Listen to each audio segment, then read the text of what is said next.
Chapter 341 Dragon Emperor, Taotie, Body. Shu Sanchi and Jiang Nanan didn't participate in the operation on the other side because his injuries were relatively severe. Instead, he represented Huo Yuao to settle the deal with Chenon's subordinates. Huo Yuao's plan didn't allow anything beneficial for the Tang Sect to slip through their fingers. Even if their other two operations failed, the rare metals they had obtained through this deal was enough for the Tang Sect to use for quite some time. How could money be more important than rare metals? Furthermore, most of their income came from what they won from the underground tournament, other than Shu Juju and Wei Na's deposits. Completing this deal would reduce Chenon's suspicions. The Tang Sect could possibly draw upon this connection in the future. A bracelet and 2 rings were handed to Shu Sanchi. Shu Sanchi passed them to Jiang Nanan beside him, and she immediately wore them on her hand as she scanned them with her spiritual power. She nodded at Shu Sanchi after a few moments. They exchanged a look, and they could see the elation in each other's eyes. They had completed the deal on this side. Are the goods all there? The middle-aged man that came forth to complete the deal asked a little restlessly. Shu Sanchi nodded in response. The middle-aged man's expression smoothed out, and he pulled the hood of his cloak over his head as he waved to them before he briskly disappeared into the night. Shu Sanchi grinned and said, "Let's go, Nanan. I believe their operation is about to begin, so let's get ready to coordinate or lend a hand. I wonder how Huo Yuao's doing." "All right." Jiang Nanan acknowledged softly, and the two of them vanished into the darkness. Inside the Sun Moon Empire's royal palace, lights and lanterns dotted the royal palace and lit up the night sky. The crown prince, Shu Tianran, was reading a book in his study, accompanied by Ju Zi. Shu Tianran suddenly looked up and smiled as he spoke to Ju Zi. "Ju Zi, do you want to watch the Great Soul Tool Crafting Tournament? You're also a soul engineer, so you should be interested in that." Ju Zi was momentarily stunned. "That's not a good idea, Your Highness. How can you appear in a place like that with your status?" Shu Tianran smiled and replied, "That's all right. All I must do is hide your identity. There will be a conclusion tonight. Even if rare metals have to be given out, the profits must end up in the royal family's hands. Furthermore, the Holy Ghost Church has an exceptional appetite, and they wouldn't be so obedient and stable if not for these profits. Besides, you're the one spectating the tournament. I won't be following you. Go if you wish." Words came to the tip of Ju Zi's tongue, but she held them back in the end. "What? Are you worried that working with the Holy Ghost Church is like dealing with the devil?" Shu Tianran saw through her doubts with one look. Ju Zi nodded lightly and said, "The Holy Ghost Church is a sect that consists of evil soul masters after all, and they are publicly rejected. Their thought processes are drastically different from how normal soul masters think. I'm afraid." Shu Tianran waved her away. "I am very clear that cooperating with them is equivalent to dealing with the devil.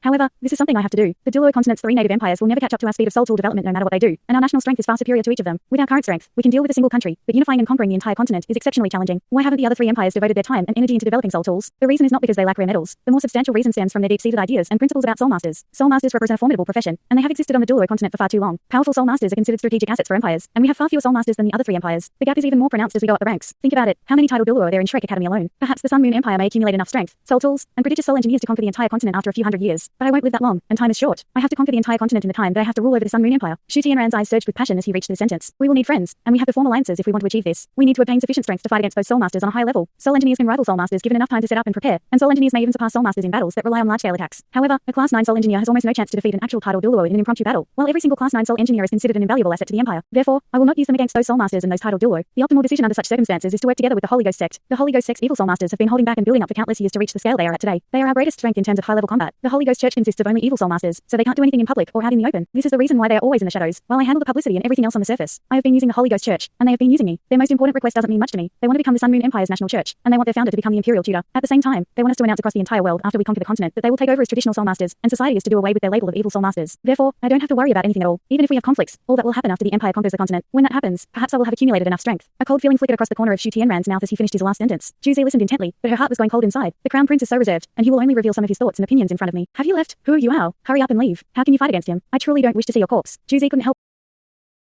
but feel a little anxious when she thought about Huo Yuao. She had taken a big risk and gotten someone to send a letter to Huo Yuao so that he could leave this giant whirlpool that was Radiant Sea as quickly as possible. She didn't know how many people were going to be sucked into this enormous whirlpool. Shu Tianran said, "Push me to the window, Ju Zi." "Yes." Ju Zi hurriedly pushed his wheelchair to the window and helped him open it. The night winds felt chilly as they gusted through the window. Shu Tianran stared at the night sky and smiled as he said, "You should make your move if you want to watch the tournament." Ju Zi shook her head and said, "I'm not going anywhere. I want to accompany you." She placed her hands on Shu Tianran's shoulders as she spoke and gently massaged them. A warm smile appeared on Shu Tianran's face, something that was hard to come by. He patted Ju Zi's hand and said, "My heart can relax only when I'm alone with you. This feeling is just fantastic. It's a pity that the night will not let me enjoy this pleasure peacefully and quietly. If you're not going to watch the tournament, remember not to leave my side after this. They should be here soon." Ju Zi was a little surprised. "Who's coming?" "It's already so late." Shu Tianran sneered and said, "Some people won't give up on their stupid decisions just because it's getting late." Right at this moment, an elderly voice suddenly rang out. "Since you're already here, stop hiding. Come out." Countless bodyguards raced out and plugged every corner of Shu Tianran's study. A white sphere of light suddenly lit up the black night sky. A figure hovered arrogantly in the sky above Shu Tianran's study, and a long black robe swayed gently in the wind. He was just standing there in midair, as if he had been there since the beginning of time. There was no expression on his face, but there was an indescribable pride and arrogance, as if he were the sky's dictator, as if the earth beneath submitted to him. The Dragon Emperor Douluo has become someone's guard dog. People are so treacherous nowadays. A strange voice could be heard, and the sky seemed to split open as a dense dark green cloud stretched through the night sky. The green cloud opened, and someone walked out from within. Indeed, the person hovering above Shu Tianran's study was the Dragon Emperor Douluo, Long Xiaya, who was also known as the Darkness Holy Dragon. The person who had stepped out from the green clouds was the body sect's current sect leader, Dubusi, who was a rank 98 body Douluo. He was close to becoming an ultimate Douluo. Only powerful individuals of his level dared to face someone like Long Xiaya, who was already an ultimate Douluo. Long Xiaya grunted coldly as he glanced at Dubusi, who had a massive green hair on his head. "Your elder brother was heavily injured at the hands of Nguyen all those years ago. If you wish to remain here today and want the body sect's lineage to end, I will fulfill your wish." Dubusi's eyes closed into slits as he muttered coldly, "Don't be so pretentious and condescending, Long Xiaya. If I remember correctly, you're originally from the Heavenly Soul Empire. Your decadence has taken you into a sect filled with evil soul masters, and you've become the Sun Moon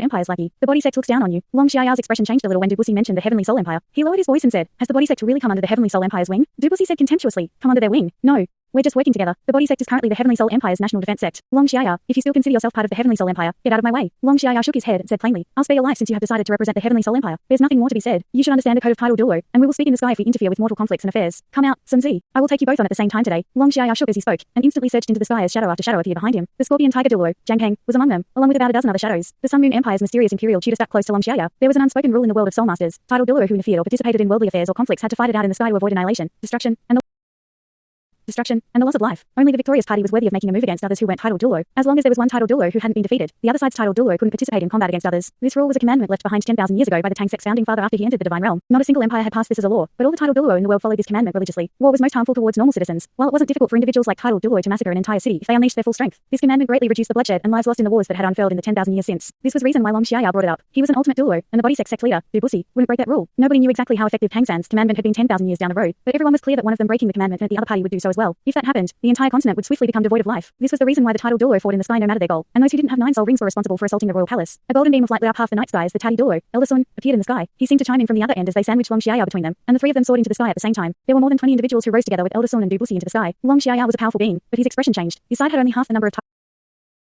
tidal Douluo compared to the other side. Furthermore, Long Xiaya was very clear that with the body sect and the Shrek Academy's depth and background, more than half of these tidal Douluo were transcended Douluo. Otherwise, they wouldn't dare to trespass into Radiant City's royal palace. Sun Zi, we don't have to be polite with the old darkness dragon anymore. He's our senior. Let's team up against him. Dubusi laughed heartily, and he bolted out right when he rose into the sky as he went straight for Long Xiaya. Elder Sun frowned, but he hesitated for only a moment before he flew towards Long Xiaya along with Dubusi. The two of them were some of the strongest individuals in the world. They were both rank 98 transcended Douluo. However, it might seem like they were only one rank away from a rank 99 ultimate Douluo, but they were very clear what this gap meant. This was the reason why Dubusi hadn't dared to attack Mu En when he faced him those years ago, even though he knew that Elder Mu was still recovering from his old injuries. If they matched up 1 versus 1 against the Dragon Emperor Douluo, Long Xiaya, they had no chance at all. But 2 against 1 was different. They were at the pinnacle of the world, and Long Xiaya might not be able to defeat them 1 against 2 even with his strength. This wasn't as simple as 1 plus 2. Their cultivation and experience over 100 years would allow them to complement each other and raise their overall strength exponentially. The other tidal Douluo didn't make a move. Instead, they retreated far away and watched this epic showdown. This was a great opportunity for them to watch a battle at this level, and it would be very beneficial for people at their level. If they could understand something, or have some kind of revelation from this fight, that would be very catalyzing and inspirational for their cultivation in the future. Ranking up after becoming a tidal Douluo was extremely challenging, and this was especially so for those tidal Douluo who were stuck at the bottleneck that would make them into a transcended Douluo. Long Xiaya wasn't fearful at all as the 2 powerful individuals lunged towards him. He raised both hands in the air and pushed one out against Dubusi, and the other at Elder Sun. Deep dragon roars echoed through the night sky like rolling thunder. In Elder Sun and Dubusi's eyes, Long Xiaya was like an ancient dragon arching its back and flashing its sharp claws at them. 2 black palm shadows swirled in the wind, quickly reaching a height of 100 meters. They were so tall and majestic that they resembled small mountains. Hair. Dubusi growled as green light surged around his body. A dark green light stretched out behind his back, and his arms grew exponentially as he pushed forward with his 2 giant spirit's palms and collided with one of the black palm shadows in the sky. Boom. A deep boom resonated across the air, and even Radiant City's royal palace trembled beneath it. Dubusi quitted, but his enormous dark green hands plunged into the large black palm shadow, and he forcefully tore it apart right in front of him. On the other side, Elder Sun's response was a lot less ferocious. He took a step forward through the air, and the godly Taotie bull's projection flickered behind him as 2 long horns protruded from the top of his head. 2 yellow, 2 purple, 4 black, and 1 red soul ring shimmered into view as he punched out with his right hand. Boom. The black palm shadow dissipated, while Elder Sun was sent hurtling backwards more than 10 meters. Long Xiaya's shoulders trembled in the distance. The Dragon Emperor Douluo was fighting against 2, and he still had the upper hand. This was true strength. Boom, boom, boom. Deep thunderous booms resonated in the sky, and shadows flickered incessantly. It's begun. We should make a move. A bright voice rang out in a dark alley beside the Sun Moon Imperial Soul Engineering Academy. A strange sight occurred. There was a small being hovering in front of Wang Donga, Wang Qia, Ji Juiken, Jing Zian, and Xia Xia. This being was about 1 foot tall, but it felt like a real person. Judging by its appearance, wasn't that Hua Yuhao? The light coming from his body wasn't glaring, and his projection almost felt material. However, he was no longer crippled and immobile, and he was just drifting in front of everyone. He looked a lot like his spirit, the little snow lady. Everyone was overcome with shock when Hua Yuhao appeared in front of them like a couple of minutes ago. Yes, this was Hua Yuhao's spiritual avatar that he had separated from his main body. He was gradually able to control it as he flew along, and even though he was still a little disoriented and unfamiliar because he had to split his consciousness in 2, the fact that he could fly his spiritual avatar to his companions proved that he had been successful. Hua Yuhao wasn't hasty to lead his companions into the operation when he arrived. Instead, he was waiting quietly until now. He flew over to Wang Donga and sat down on her shoulder when they heard the deep and deafening booms in the sky, and he urged them to begin. Wang Donga glanced at him, and she couldn't help but laugh. You're quite cute in this form. Hua Yuao rolled his eyes and said, let's go. We should hurry. Almost all the powerful individuals are concentrated over there, and it seems like the Sun Moon Empire is prepared for this ambush on the royal palace. If I'm not wrong, the Class 9 Soul engineers who are normally stationed here have been drawn over there. We have about an hour to figure out how much of an advantage we can take from this opportunity. All right.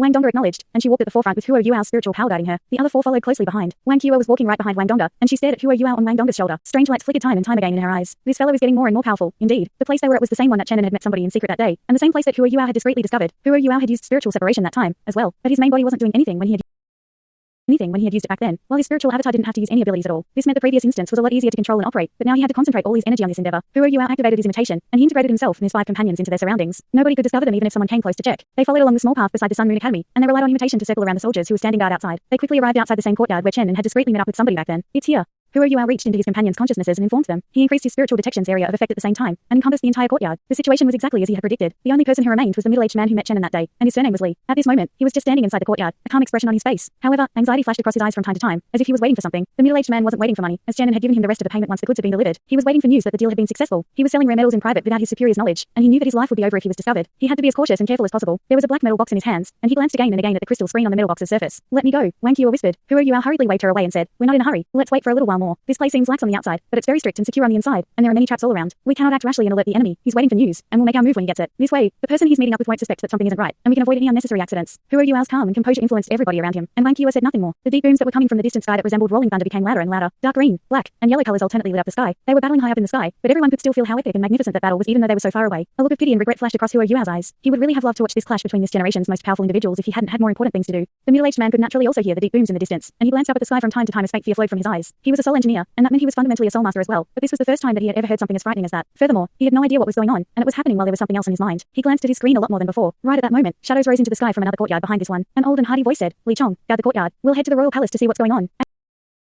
8 shadows surged into the air and transformed into flowing light as they bolted toward the deep booms echoing across the horizon, and the royal palace beneath them. Everyone looked on as those shadows disappeared beyond the horizon. Wang Dongge, Wang Qiu, Ji Juken, Jing Zian, and Xia Xiao all glanced at Hu Yuao with a little more admiration in their eyes. They had waited for only a short while longer, but this had greatly reduced the dangers that they originally could have faced. Hu Yuao smiled, though he didn't admit that his prediction had been correct. "We're lucky. You can go, Qiu." The key is tied to Li Chong's waist. Try to be as silent and discreet as possible. The room behind him and to his left is empty. Take him in there. Okay. Wang Qiu acknowledged, and Hu Yuao expanded his imitation's area of effect as she leapt gently into the courtyard. Li Chong felt his heart skip a beat when he heard that old and hearty voice. He had a guilty conscience, and there was something else on his mind, so he was especially sensitive to external stimulus and what was happening in the outside world. The voice eventually said that they were heading to the royal palace to take a look, not that they had discovered something, and only then did Li Chong, who was also the manager, immediately relax. He even felt as if his entire body were going soft and weak. The soul communicator's screen finally lit up in his hands at this moment. A sign to represent that the deal had been successfully closed appeared, and Li Chong's heart finally relaxed completely, while his eyes appeared immensely relieved. Unfortunately, he didn't know that Hu Yuao's spiritual detection was monitoring everything that he was feeling and doing. Wang Qiu took this opportunity to strike through the guidance provided by Hu Yuao's spiritual detection. Wang Qiu darted forward like a lightning bolt as her figure flickered through the air. She was moving too quickly, and she even emerged from Hu Yuao's imitation because of her incredible speed. However, she was simply too fast. It was too late for Li Chong to react when alarm rose in his heart. He was still a soul engineer, however, and a class 5 automatic protective soul barrier emerged from his body in an attempt to block Wang Qiu's attack. Unfortunately for him, he was facing a person that was touted as the strongest dragon-type soul master in the entire Continental Elite Youth Soul Master Tournament, the Golden Dragon Girl. Breaking through fortresses and defenses was Wang Qiu's forte. Wang Qiu's golden dragon spear pierced through the soul barrier as if it were punching through a piece of paper. Wang Qiu had charged up for this attack, and it included her frightening strength and soul power, along with her spiritual power. The dash of golden light that erupted caused Ji Juken's expression to change, even though he was already a soul sage. The sharp tip accurately impaled Li Chong's throat, and the soft sound of cracking bones rang out once before everything went silent. Li Chong's eyes were as wide as they could be. He had relaxed completely before this, and his mind had been filled with the luxurious and fortunate life that he would have in the future. However,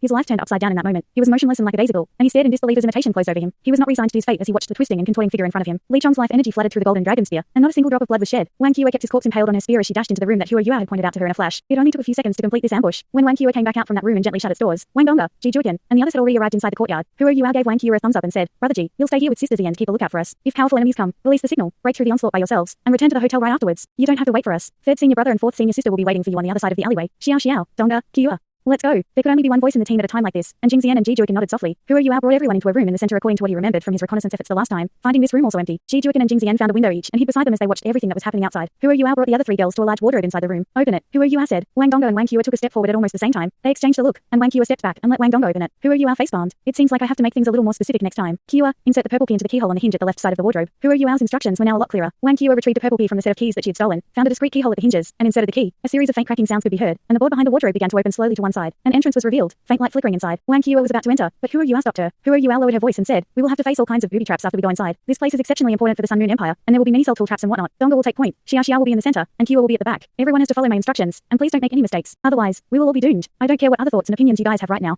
Stow them. I'm okay with that," Wang Dongge answered forthrightly. Xia Xiao stared at the 2 other girls amusingly before she nodded. Fortunately, only Hu Yuao's spiritual avatar was here, so he wouldn't blush even when Xia Xiao was staring at him with a strange look. Wang Qiu took a deep breath and said, "Okay, we'll listen to you. Let's go." Dongge goes first. Hu Yuao didn't waste any more time, and immediately gave his orders. Wang Dongge leapt softly and nimbly entered the entryway within the wardrobe. She didn't make a single sound, and Xia Xiao and Wang Qiu followed closely behind. The insides of this tunnel gave everyone a very spacious feeling. This tunnel didn't go directly down, but pointed forward instead. There were stone walls on both sides at least a meter thick. It was difficult for Hu Yuao to pierce through such thickness even though he possessed formidable spiritual power. They pushed forward for about 10 meters before they came across 3 doors. Every door had a keypad with numbers from 0 to 9, and a keyhole as well. If Hu Yuao hadn't used his spiritual power to follow Li Chong into this place, there would be nothing he could do against a mechanism like this, no matter how smart he was. These doors were this place's second firewall. Right when they arrived in front of these doors, waves of crackling sounds suddenly rang out, and small holes appeared in the walls around them. Barrel after barrel of metal soul ray cannons protruded from the holes, looking down every possible angle that the few of them could dodge to. Wang Qiu was about to react instinctively, but Hu Yuao growled at her to stop. "Don't move." Perhaps due to the deep-seated trust that she had in him, her tense body immediately stopped moving. Hu Yuao lowered his voice and said, "If we find the right door, and if the passcode is right, these things won't attack us. Qiu, go to the door on the left. The code is 37645169.